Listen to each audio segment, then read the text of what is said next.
So, Mandalorian Season 2.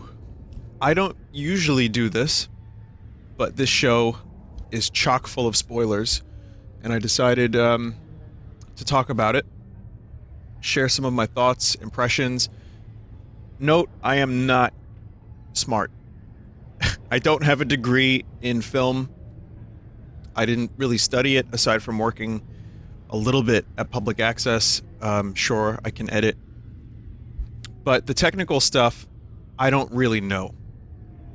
I can tell you when something looks good to me, and the show did look really good, mostly. But let's start with okay. So my history with Star Wars, as many of you know, is huge Star Wars nerd growing up.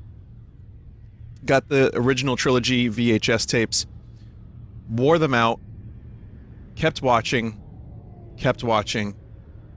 and then the tapes started degrading. So it's kind of a thing for me. And then I kind of stopped caring as much as I got older. And then the prequels didn't really do a whole lot for me. Didn't watch Clone Wars. Sequels I don't really care for anymore. I liked the start that we had with Force Awakens, but I'm not really... my headspace is just so far out of the sequels, I don't even want to think about them.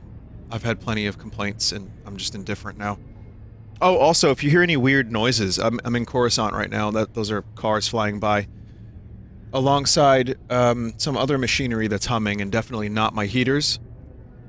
So, yeah, totally at Coruscant while I'm doing this review.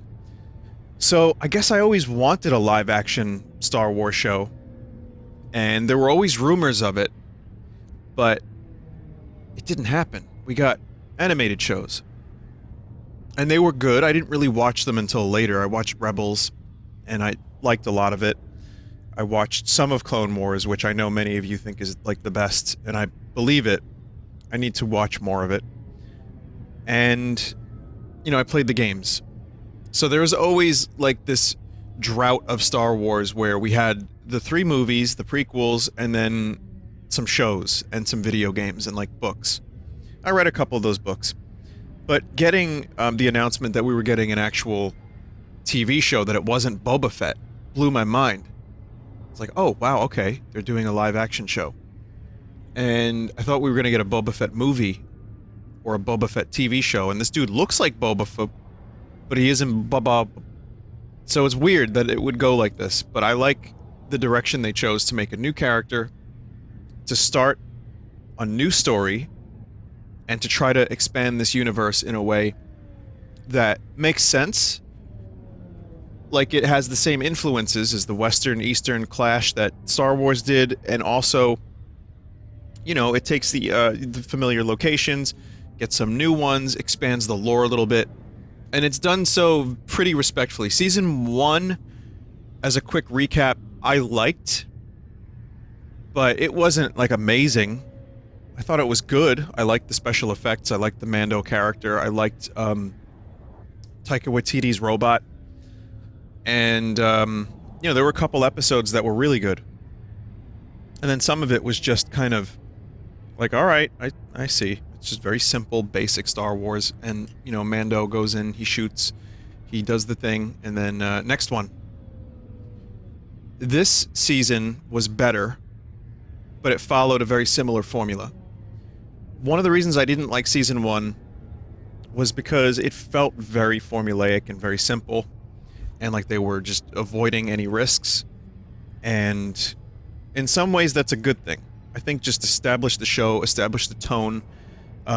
Everyone lost their shit over Baby Yoda. I was like, yeah, he's alright. It's just a good angle to see this Mandalorian dude protect the little one, the child. As we've discovered, the name Glup Shitto is the correct confirmed name.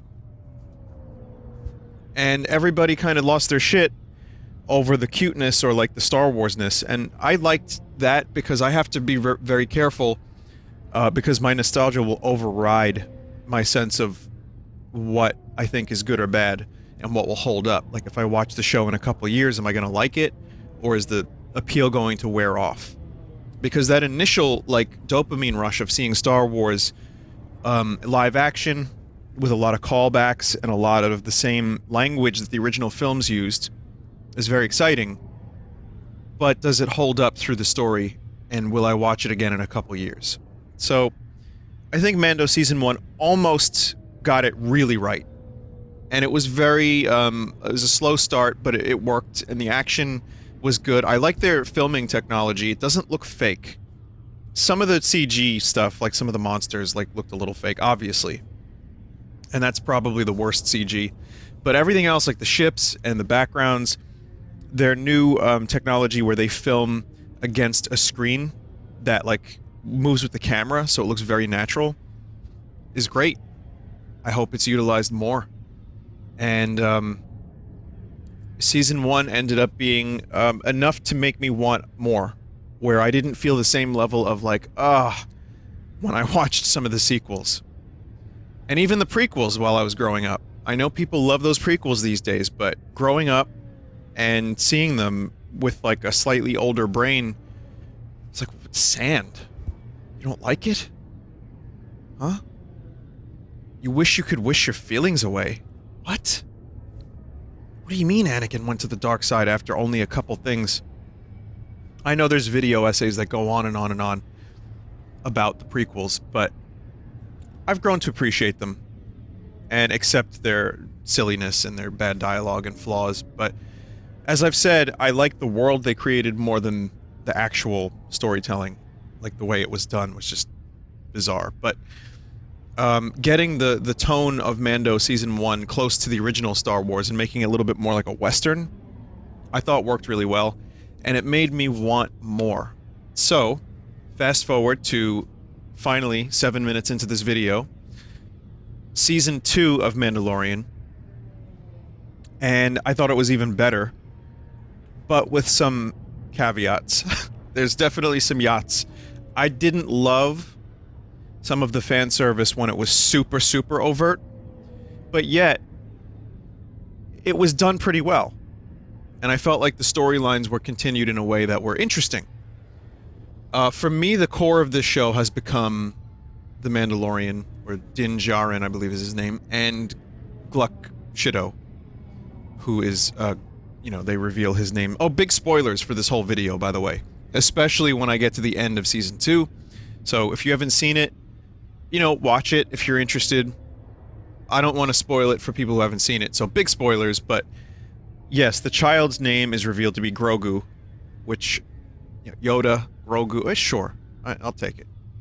And I liked the relationship between those two, and the cute baby noises is one thing, but I actually think that the character of Baby Yoda, of Grogu, there's something there. It's not just cute. There's a little darkness. There's a little bit of, like, mystery. And we get more of that this season. I thought that was great. And also finding out Din Djarin's reaction to all this information is really rewarding after 2 seasons. Finding out who this character is and what power they have, I thought was done really well. And Filoni and Favreau know how to connect things and tell a story. And Filoni, more than most, I think knows the Star Wars universe pretty well. So it felt pretty good, organic, and the way it fits in the time frame of the Star Wars universe is, I think, perfect. Just after Return of the Jedi, it just makes so much sense. And far enough before the sequels, where you can do a lot. You can tell a lot of stories. But their relationship, to me, is really important. It's about family. But it works, and from what I understand, the Mandalorian himself is an orphan, so he takes extra attention. He cares a lot more for the child, and I think that's a really cool thing. And especially from someone whose emotions are really guarded, he hides behind the helmet because of this outdated dogma that he doesn't want to break from, unless he has to. And his performance, especially Pedro Pascal, super underrated because you don't see his face, but you get a lot from his body language, his voice, the way he tilts his helmet, and then when you do see his face the 2 times this season, it's really great. Like, he plays it off really well where he doesn't want to have the helmet off. He feels uncomfortable, but he has to do it. And you can tell it's something that he's just not used to and he doesn't want, and it's really well performed. Dude does a great job with his character. I'm going to go ahead and say that he's one of my favorite Star Wars characters at this point. We've spent a lot of time with the Mandalorian. He's well developed. He's interesting. Sure, he kicks ass. I'm not always about just watching action scenes. My brain sometimes starts turning off. I need, like, interesting, good action scenes, like, where I can see what's happening and not like Quantum of Solace. Cut, cut, cut, cut, cut. I need, like, you know, a decent kind of geography of what's happening in the fight. And this show did that mostly. It's really nice to see all the Star Wars toys show up in live action form. You know, the toys I had growing up. It's cool to see TIE fighters and X-Wings, and, you know, it's there because it has to be. Which also limits the size of the universe a bit. But when you have an 8-episode season, you can develop new stuff as well, and I feel like there was a good balance of new and old. It's just when it got into too old, like when it started going so far into, okay, here's this character, you know this character, here's a character from the Clone Wars. I was like, okay, is this gonna be shallow? But I thought it was pretty well done. The Ahsoka moment was really like an homage almost to the Eastern influences. And then you have a shootout in the street in that episode between Mando and Michael Biehn, of all people.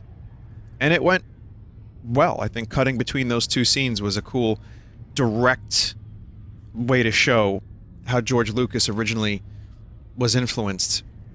And that episode worked for me, and Rosario Dawson, I almost became very New York for a second. Rosario Dawson is an excellent Ahsoka. Now, I don't have the same nostalgia for Ahsoka because I only really watched Rebels and some Clone Wars episodes with her. So I don't have the full scope, but I enjoyed her portrayal, and it obviously the choreography, the action, pretty much the whole season has been very good. So it's watchable. I still sometimes turn my brain off a little bit during the big action moments. I'm like, all right, okay, you know, we're still doing this. But it looked really good. And it was enjoyable to watch all the Star Wars stuff happen. Now, I'm speaking about this show in a time where there's only one Star Wars show. In fact, this is the only Star Wars major thing that's happening right now. And just last week, Disney's like, hey, we got 10 more things in the works. There's going to be an Ahsoka show. There's going to be a New Republic show. There's going to be a show about Cassian Andor. There's going to be a Boba Fett show, I think. More to come on that in a bit. And you get to a point where it's just like, oh no. Let's focus on the thing that's working. Why are we making so much? How about do 2 shows? You know, run them concurrently. Star Trek had a good run with TNG, then they developed Deep Space Nine, and then Voyager, and then Enterprise, and it was so quick, all very close to each other, that I think quality suffered a bit. And I think Disney wants to make sure you're on that subscription service. Gotta get on there, gotta stay on there as long as possible. And I'm like, not even on there really, but I don't need a show about every ancillary character in the Star Wars universe. That said, bringing us back to Mando, it is nice to see live-action Star Wars done well, and it manages to avoid, for me, a lot of the trappings of the sequels, which is to say that, oh, it's Skywalker legacy. You know, everything has to be done because the fate of the universe is at stake. And it's like, well, maybe not. Maybe these are smaller stories. Maybe we can establish a character who's not related to a goddamn Skywalker. And yeah, we get there a little bit, but it's still kind of cool to see just some dude and his adventures, and them building him up to be an interesting character in and of himself. Weirdly enough, one of my favorite episodes this season was the Frog Lady episode. I like that little frog lady. And Glup Shitta was being a real shithead with those eggs, but I enjoyed the episode, and it was a very simple episode. Keyword simple through a lot of this show. The storylines are very simple. This is not Rise of Skywalker, where you're cutting between so many storylines, or you have, you know, here's 10 minutes with this section going really fast, 10 minutes with this section, 10 minutes with this, and it was like really bad whiplash, whereas this can really build, like, okay, you have an episode about a frog lady, and Mando needs to protect her and the eggs, so he can get to the next place. And it worked. I really think it worked. And that was episode 2. Episode 1 was the one with Cobb Vanth. That's his name, right? And he was played by... everyone knows him. Timothy Olyphant. Everyone knows him. But he was good. And that episode started a little corny for me. I'm like, oh, here's the armor. The Boba Fett armor. Boba Fett. But I enjoyed it overall because I think Timothy Olyphant's character was, you know, I enjoyed watching him. And the episode itself was kind of neat. It had like a little like small town must be saved vibe, and the Tusken Raiders got more character. Some people didn't like that because the Tusken Raiders have always been just fodder for Anakin's lightsaber. But I enjoyed seeing the way they worked together with everyone else. And it was cool. Like, it was just, again, a cool episode. It did not challenge me morally. It did not make me think about life in a different way. It didn't do what the best Star Trek episodes do for me. But it was fun to watch. It was well done. And again, mostly the CG is very good. The Frog Lady episode's number 2. And then there's some X-Wing pilots that show up. I believe Filoni was in one of them. But, you know, a lot of side quests. That was a side quest episode where you have to do the thing to get to the next place. And then you have the Bo-Katan episode. And that character is played by Katie Sackhoff, who I think is great in Battlestar Galactica. She's fantastic. Her character I have not been that familiar with, but I suppose she was in Clone Wars. And Rebels I don't remember her from, but then again I don't remember a lot of Rebels. Maybe she was only in Rebels. Yeah, I guess I didn't really remember her. I'm looking right now, but...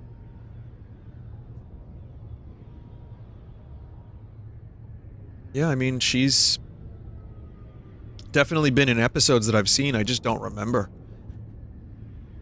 But she's good. And, you know, she's trying to do the Mandalorian, you know, thing where she gets Mandalore back.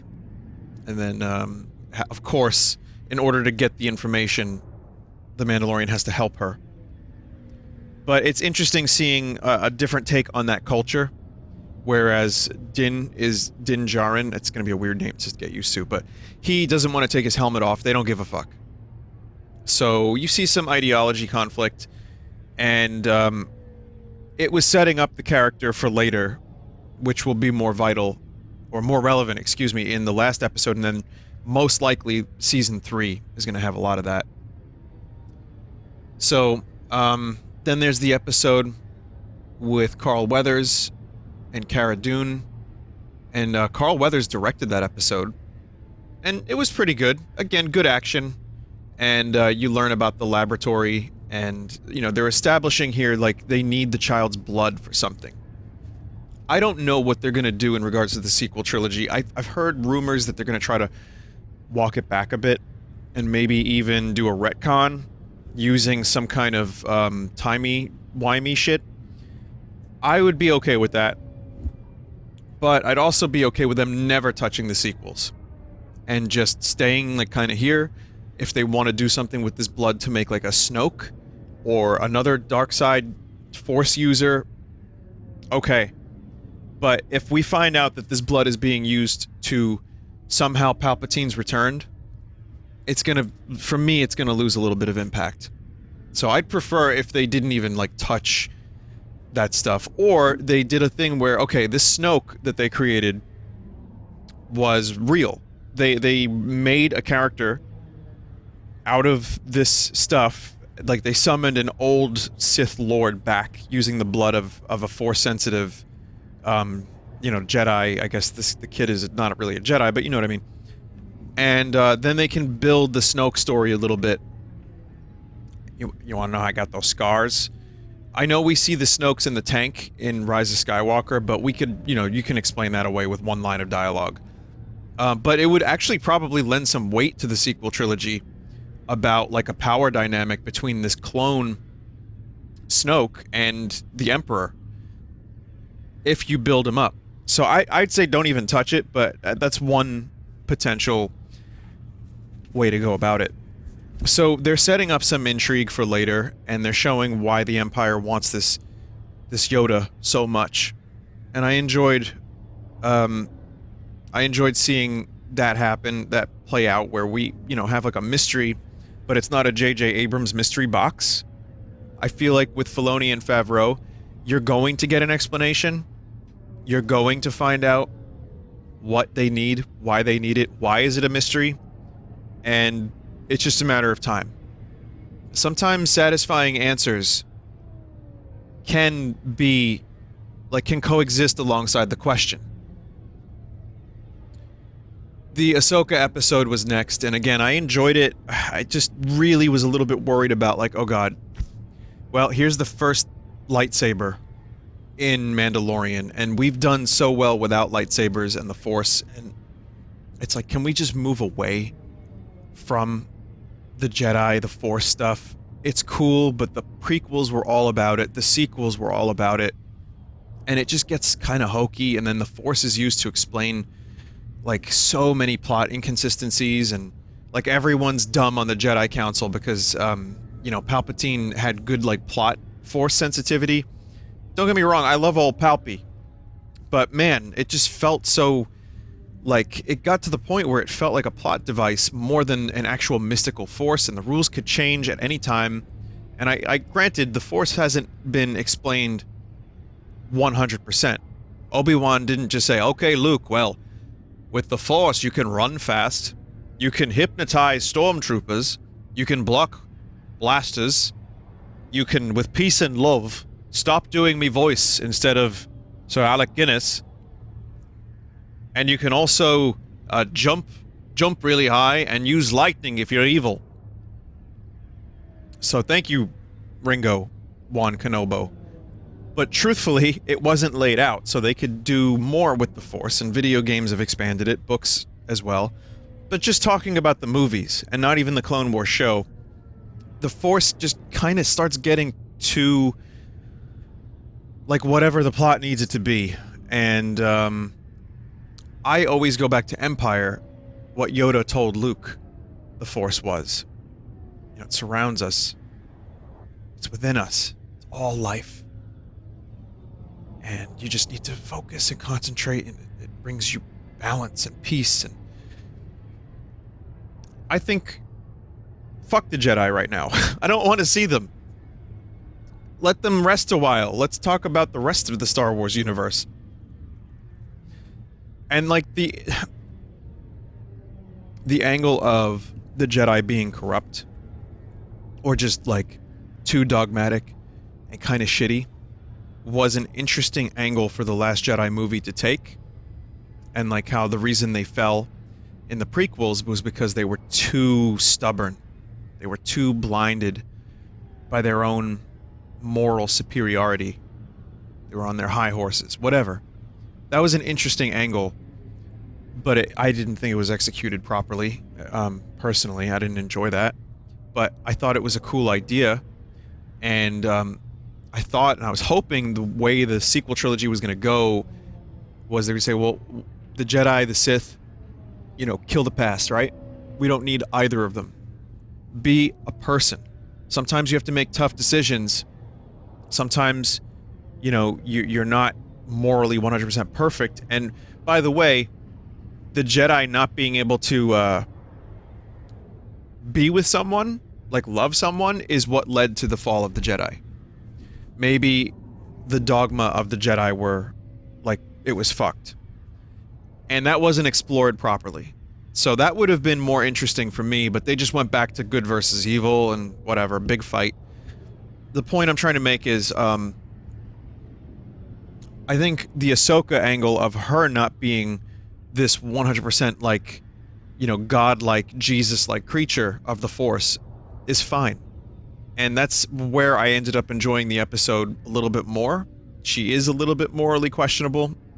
She's getting her own show, so, you know, that we'll see, but it worked for me, and I enjoy Ahsoka, and I enjoyed again, the visuals of this episode were very good, and I was just worried we were going to get too much Ahsoka, or too much lightsabers and Force.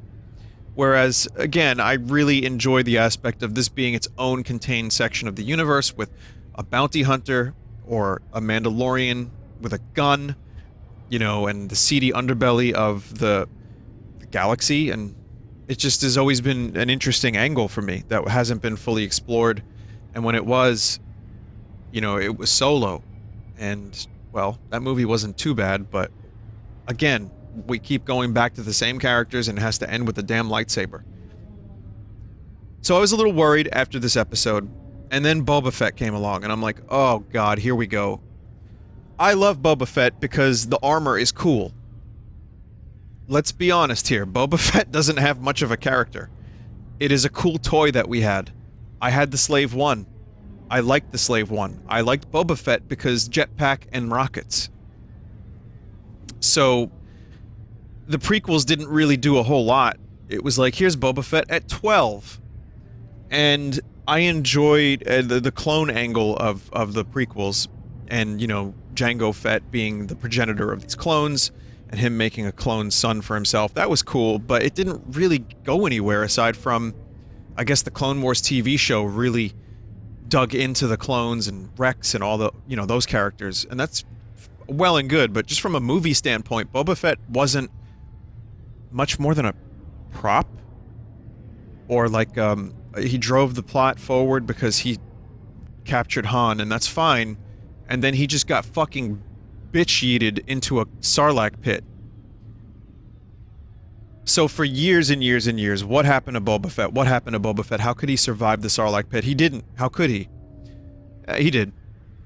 And they got Tamora Morrison, who's a lot older now, but with the makeup and like the idea that he was in a Sarlacc pit in a desert for years, it works.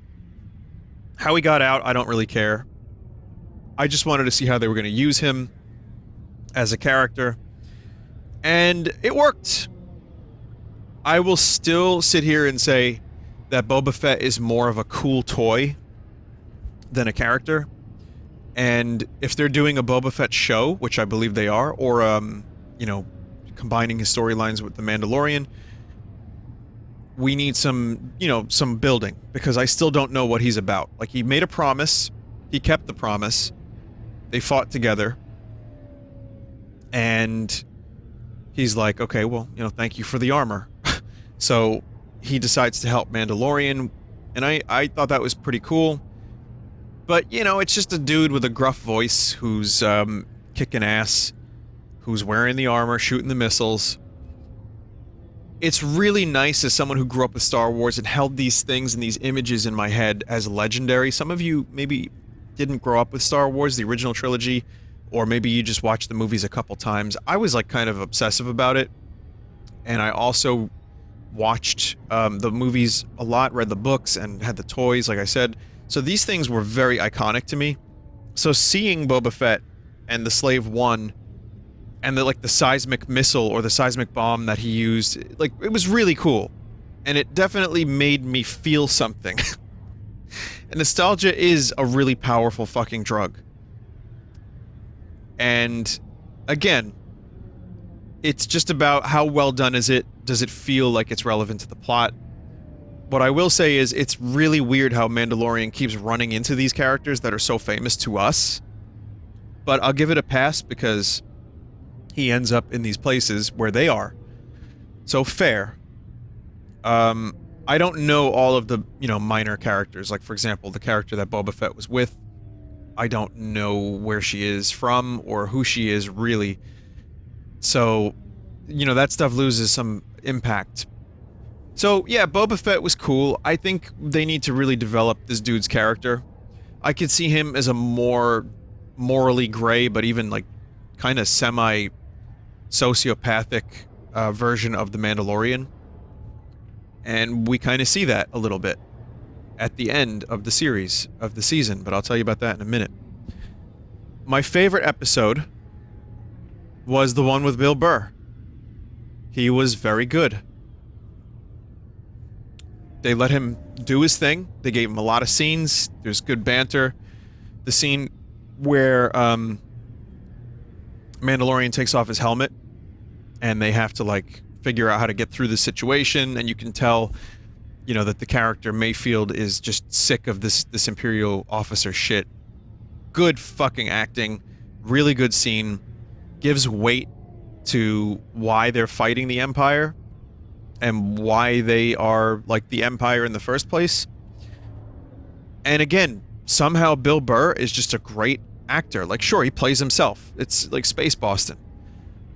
But he does a really good job with it. And it fits. It weirdly fits. And I buy him as that character. And their antics together were good. Again, you know, good action, of course. There's extended action scenes that, you know, there couldn't not be. The side quests are important. You always have to have the action scene so you can get the item. But truthfully, I thought that was the best acting of the whole show, between Bill Burr and Pedro Pascal. It was good.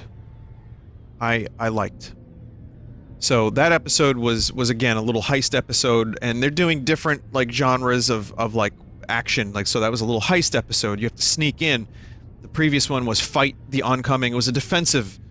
It wasn't tower defense, but you know, it was like a survival mode. It was horde mode. So this show is very much like a video game, which is both you adapt to it and you start to expect a little less, but yet there's enough story, there's enough character development to keep you invested. And watching, like, for example, when he learns Grogu's name and see how happy he gets about Grogu responding to his name, I thought that was cute. That, and also, like, they're setting up things for the future, like Admiral Thrawn. I thought that was very good. He is a fantastic character from Rebels and from the Timothy Zahn books, and I think he will work very well as a villain in the power vacuum left by the Emperor. That said, Giancarlo Esposito, Moff Gideon, wow, that dude is great. I didn't really know this dude's work that much, but he is like kind of a powerhouse of an actor. He's not... The thing about him is he's cold, he's calculating, and he delivers his lines in such a way that you believe them, you believe there's a menace and an intelligence behind them, but he doesn't really have to scream, he doesn't really have to get too angry about it, and it really works for me. Like, of course, behind him is the Empire, so it's not just one dude versus everyone, it's the whole fucking Empire, and then you have, like, thieves and, you know, criminals and bounty hunters and all that, but as a villain for the series, I enjoyed his portrayal, and I liked the way it went down, especially at the end. Like, this dude has a darksaber. Again, I find it rather silly. This legendary reverse lightsaber. It's just, okay, whatever. It looks cool. But skipping ahead to the last episode, there's a fight between him and the Mandalorian that, again, was a very good fight. Apparently, Giancarlo Esposito went so hard with that fight, he broke like 4 or 5 or more of the darksaber prop. And you can tell, like, it's a really good scene. And like the way he cuts through the wall. But the way he also kind of, you know, tricks Mandalorian into like, oh yeah, you can have the kid. Like, you do believe him. I would have put my gun down. But of course, he's an Imperial. He's the Moff Gideon, as he is, and it turned into a bit of a mess. So, without going through every single plot point, the last episode was both one of the most, like, how do I word this? Worrying, but also maybe one of the best, just from, like, again, that background in Star Wars, and how some stupid things like that can excite me. it starts with the Boba Fett chase. Like, they devise a plan. The Slave One is doing its thing. It's pretty cool looking. They get aboard. There's a fight. There's all that stuff. There's the Dark Troopers, Cara Dune and Bo-Katan, and I forget her name, but yeah, they're all in there, and they're trying to clear out the ship and get to Moff Gideon, and it all looks really good. This light cruiser, is as much as it looks like a butt plug, I think is a very cool looking Imperial ship. So that's when, at the end of the episode, big spoiler, an X-Wing, a single X-Wing shows up. And it was a good scene, and I knew exactly what was happening. And I was very happy that it was happening, but I was like, oh, I really hope they recast Luke. So Luke kicks ass. He's like just fucking destroying Dark Trooper after Dark Trooper almost effortlessly. Which, fair, this is the height of, to be a nerd for a second, this is the height of Luke's powers. Right after Return of the Jedi, he has completed his training. He is really probably the most powerful Force user in the whole galaxy right now. And he defeated Vader. And of course he's going to be able to do some of these things. But, like, it was just one after another. It was the hallway scene from Rogue One, but Luke. And you don't see his face, of course. As cool as it was, and I would definitely like to see Luke have a heroic moment after Last Jedi was such a bizarre turn for him, where it's like he's standing over his nephew. He has the idea to murder him, and people didn't like that. I didn't really like that. I don't hold Luke as sacred. I love Luke Skywalker. I grew up, he was my favorite, and him and Han Solo, but truthfully, it was a really shitty way to portray the character. If it didn't really go anywhere, and it didn't. By the time you get to Rise of Skywalker, Last Jedi is just like, where is it? Treat that lightsaber with respect. Is that any way to treat a Jedi's weapon? He says something like that, and it's like, oh, dude. It's just I guess there was a bit of a character arc in Last Jedi too, but I'm one of the people that saw the merit in that movie when I first saw it, and I was like very happy to see Luke again, and I saw a lot of big moments that I enjoyed looking at, and then the more I thought about it, the more I read about it, I was infected. And I still, to this day, have a hard time watching that movie, and I don't think I want to watch it again anytime soon. It's just, not just what they did to Luke, but that was a big part of it, so this felt like they were trying to backtrack that a little bit. And it makes sense because it is just after Return of the Jedi, so of course Luke would be able to do these things, but I don't think of Luke as needing to slay an army for him to be Luke, or be cool. He could have showed up, he could have kicked a little bit of ass, just to show, like, I'm here to save them, and then he could have just, like, had a conversation. He didn't even tell them his name. And that gets to the point where it's like, this is ultra fan service. Now, I get that they built towards it, and it made sense in the context of the show, because Grogu reaches out in the Force, fine. Again, that damn Force. But, here's Luke. We see him, and he's CG, and that's not even the worst part for me. Like I said, the worst part is that it's just, what are they going to do with Luke now? Are they bringing him back more? And the hallway scene where he just slayed, and it was so cool, was a little weird for me. Again, looking at it, my brain and my eyeballs loved it. And I'm like, oh my god, Luke! He's got the green lightsaber! And so I still am very happy that we saw that. And I love that lightsaber. I like seeing Luke. But, yeah, I don't know. It was a little worrying. And I just hope the show doesn't go too far off the rails. Because, again, as much as I love Filoni, and I think Favreau can do a really good job with this stuff, the fan service has to be not just in service of the fans, but also the story. It makes sense that they would separate the child and the Mando for this episode. For the, the season finale, because, that gives some place to go. aside from the Darksaber conflict that will happen with Bo-Katan and, you know, what's going to happen to Moff Gideon, like, and Thrawn. There's enough set up, and the blood from the child, like, there's enough set up. This is a good ending, and Luke is going to train the child, which, by the way, this is still years before the Kylo Ren thing happened, so I don't think anything too crazy is going to happen right away. But, you know, people are worried, like, oh god, Luke's training, you know, we know what happens. Well, no, we don't. We don't even know if Disney's going to stick with the sequels, because they didn't really do well financially, especially the last one, and in the eyes of fans, they were not particularly well received. So they may retcon, they may do something different. But sure, I mean, for a story purpose, this powerful Force user going with Luke makes sense. And the ending of the episode was really sweet. When Mando takes off his helmet, it's almost because you see Luke, I mean, he just dominates the scene because it's Luke Skywalker. You almost forget about how important the story is between the Mandalorian and the child, and when he takes off his helmet after all this time to show the child his face, I got really teary-eyed, weirdly enough. And it was good. I liked that. It was a good emotional pull. Almost as much as seeing R2-D2. R2-D2, you know, deserves respect.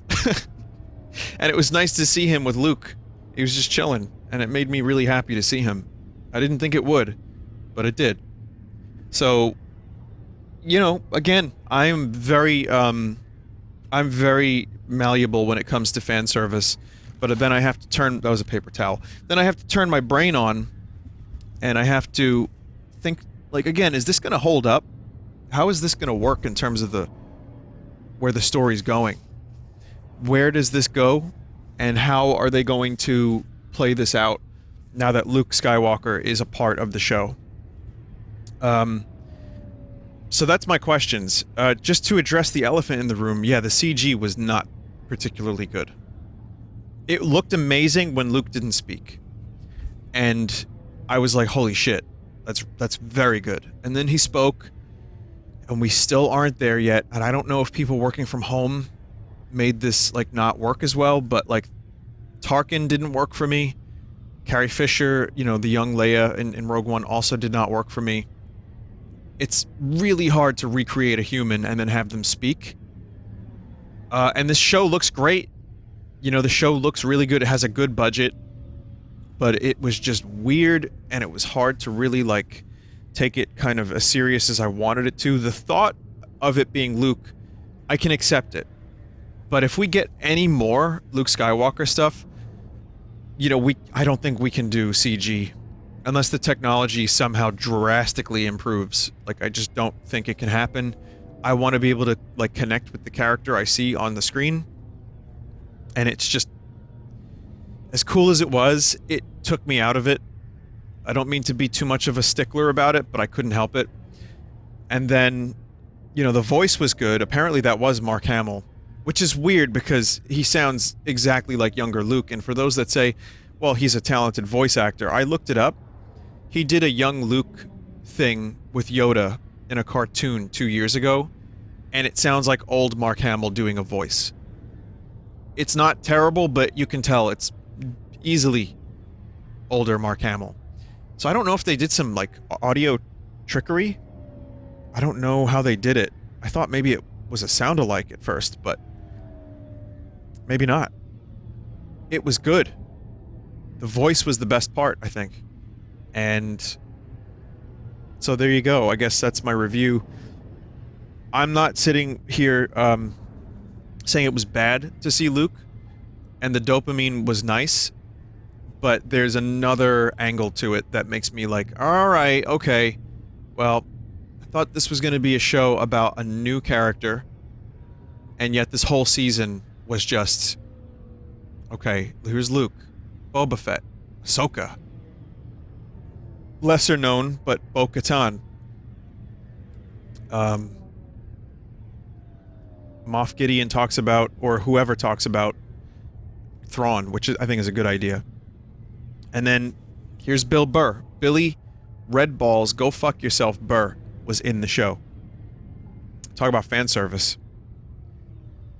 So who do they bring back next season? Mace Windu survived the fall? And we have a 70-something-year-old Sam Jackson? I don't know. We'll see.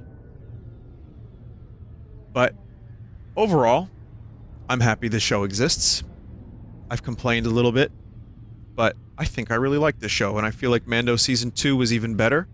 It's finding its footing more, and I hope next season they pull back on the cameos and just kind of let the show be what it is. I feel like they set up some future shows with this one. None more so than the ending scene after the credits, by the way, where Boba Fett murders Bib Fortuna, who is now, you know, almost Jabba-like himself, and the place is just like in shambles, Jabba's palace. And Boba Fett just fucking murders him. He says McClunky. Bib Fortuna says McClunky. I was like, what did I just hear? So, you know what? Props for that. Lots of little good references. That might have been the best one for me. And then he sits on the throne, and it says Book of Boba Fett coming 2021. Like, what does that mean? So they're establishing they're going to be telling more Boba Fett stories, and that's fine. You know, maybe have Boba Fett do a little cameo again in Mando, and Ahsoka doesn't really need to be in the show. Many will disagree. I feel like Luke Skywalker returning is a definite, just considering he has the child now. So I feel like we're going to see more Luke. If they keep it in darkness, improve the lip technology, and do a similar thing, that's fine. But if they're going to have Luke show up for more than like a minute, they need to recast. And yes, Sebastian Stan looks a little bit like a young, handsome Mark Hamill. It could work. So, you know, do that. Maybe just get some deep fake Luke face. I don't know. It's hard to... They've already committed to the CG thing, I think. And again, body doubles in CG, you can tell. We know Mark Hamill's not 28 or 30 anymore, you know, and again, it should have been a recast from the beginning, I think. But that's fine. We'll see.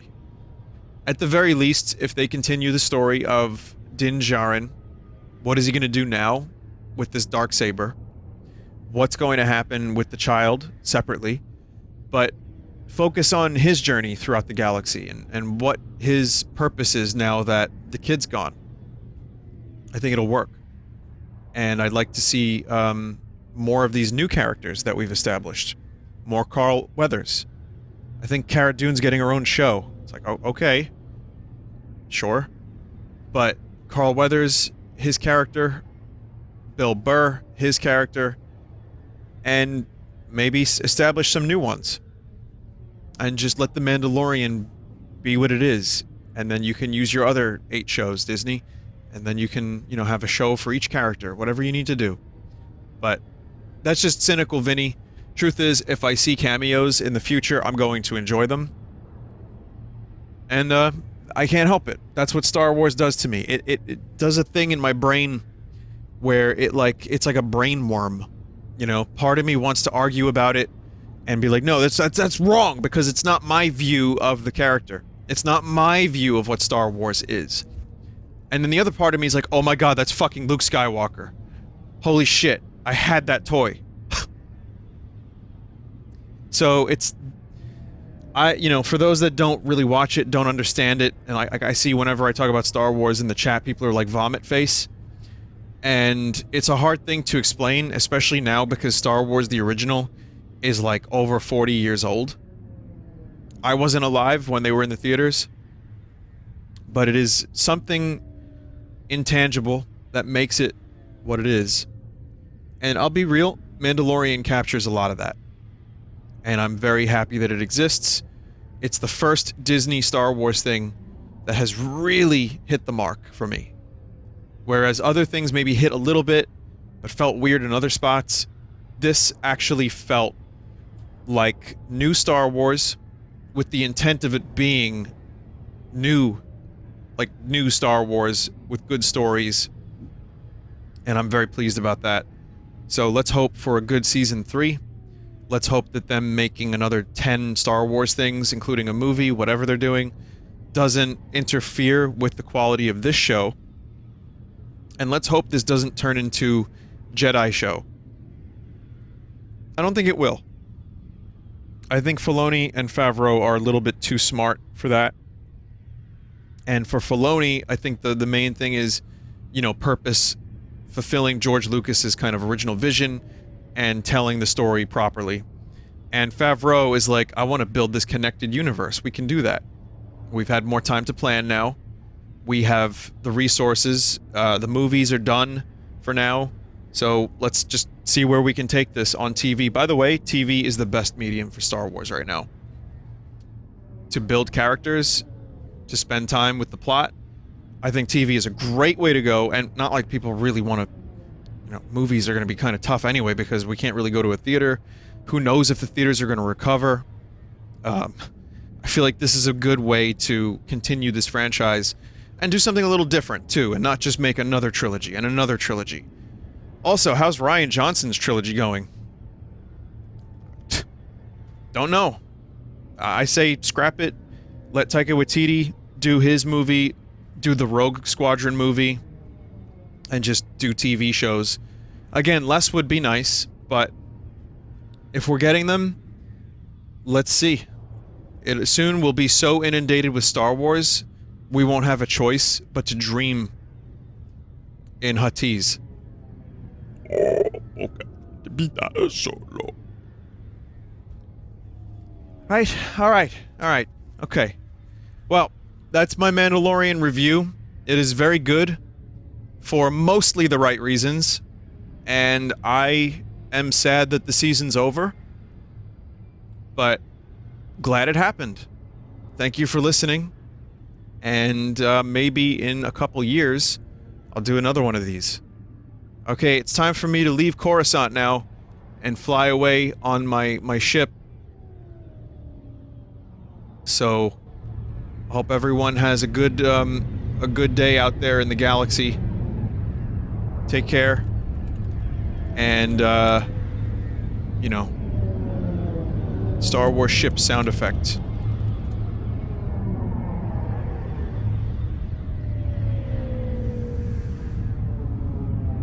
I just need the sound of a ship taking off.